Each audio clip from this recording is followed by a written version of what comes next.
Hello and welcome to the first NASCAR Xfinity Series Rewind show of the 2023 season. I'm Garth Allen. This is Racing News Now.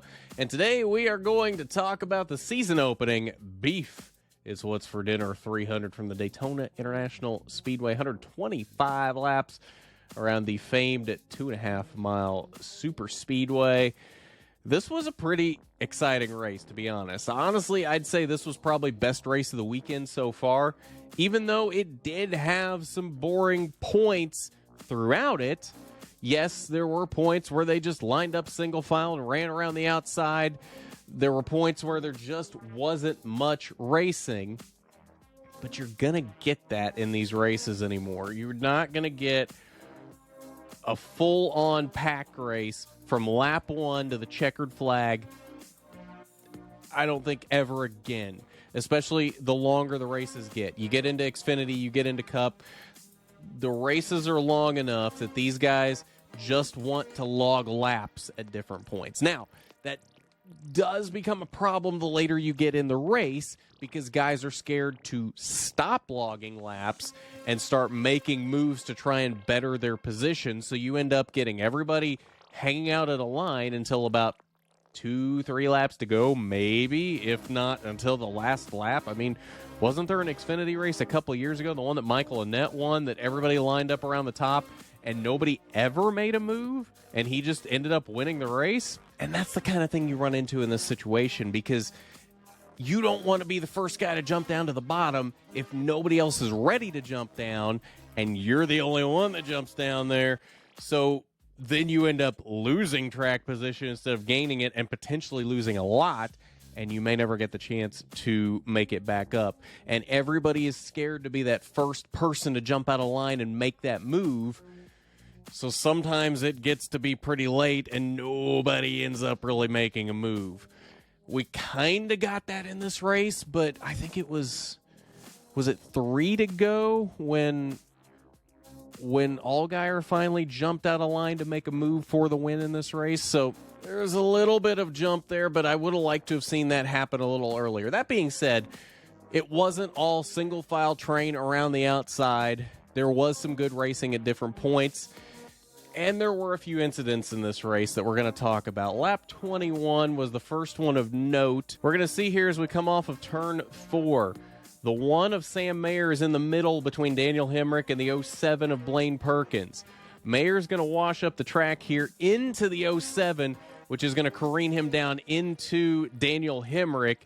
And then the 07 is going to spin into the inside wall. So very unfortunate there. But again, kind of the same thing as we were seeing in the truck race last night of it's kind of very hard to be in the middle right now at Daytona. Lap 41, we come through the tri-oval. A lot of cars getting jumbled up here and just wadded up. Justin Allgaier is going to go for a ride here. I see the 45 car spinning around back there in the back. The 10 car of Justin Haley involved in this one.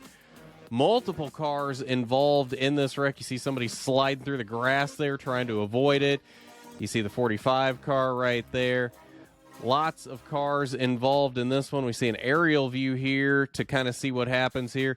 The 48 looks like he just turned Sheldon Creed into the outside wall, and then everybody else just kind of wrecks trying to avoid it. The 7 and the 10 get together, and then the 45 spun further back into the pack. We're going to fast forward here. Coming to the line, 2 to go. Austin Hill has been leading the train around the outside with the 4 Junior Motorsports cars in tow. I assumed the plan here was for the 4 Junior Motorsports cars to just train right around him at some point, and then they could settle it amongst themselves. But as we start the video here, you will see Justin Allgaier had other ideas here as we come to 2 to go. He'll jump to the inside of Josh Berry, but doesn't have a lot of momentum, doesn't fully clear him initially. Mayer stays to the outside with Berry. Brandon Jones jumps to the inside to follow Justin Allgaier. Berry and Mayer are falling back on the outside, but they're going to get a run here off of turn number 2. Berry's going to get a huge run up to Brandon Jones. He's going to duck to the inside here, but Jones is going to go for the block and get himself spun into the inside grass. Caution comes out, sends us to overtime. And just like that, any plan that Junior Motorsports might have had about settling this among themselves, maybe getting a 1, 2, 3, 4 finish, out the window. Then we move ahead to overtime. Allgaier, Hill, front row. Mayer pushing Allgaier. Berry has run out of fuel under caution, so he has relinquished his spot up front. BJ McLeod now pushes Austin Hill on the outside. Is the 78 enough of a pusher to make this work? It does seem early on that he is.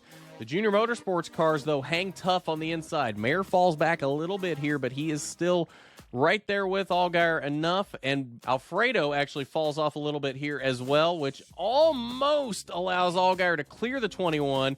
Gets a shot from Mayer, still can't quite clear the 21.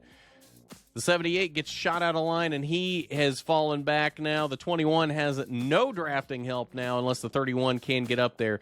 Justin Allgaier has now cleared into the lead. Mayer and Hill side by side for second as we come to the white flag. Next flag ends the race. Will they make it back around? Mayer has almost cleared Hill now. Allgaier's gotten so far out in front. Mayer's going to take a look to the outside. Just barely enough room there. Allgaier leaves enough room. Mayer should have gotten down here, and he didn't get down quick enough. Gets turned into the outside wall and flipped onto his lid. Multiple cars involved here. That would be the end of the race. Very scary incident as Mayer just slides along on his roof. And now the question becomes, when was the moment of caution? Who was leading? Was it Austin Hill? Was it Justin Allgaier? Was it John Hunter Nemechek? John Hunter Nemechek made a move at the last second and quite possibly could have been in the lead. When all is said and done, NASCAR rules that at the moment of caution, Austin Hill is your winner. For the second year in a row, he will pick up the Daytona victory in the NASCAR Xfinity Series. 2 nights in a row now, we've had back-to-back winners in these races. Zane Smith went back-to-back in the truck race. Austin Hill goes back-to-back in the Xfinity race. Does that bode well for Austin Cindric tomorrow to go back-to-back in the Daytona 500? Are we seeing a trend here? John Hunter Nemechek was awarded with the second position in this race, with Justin Allgaier in third. Parker Retzlaff with a great first run in that 31 car for Jordan Anderson Racing comes home in the fourth position.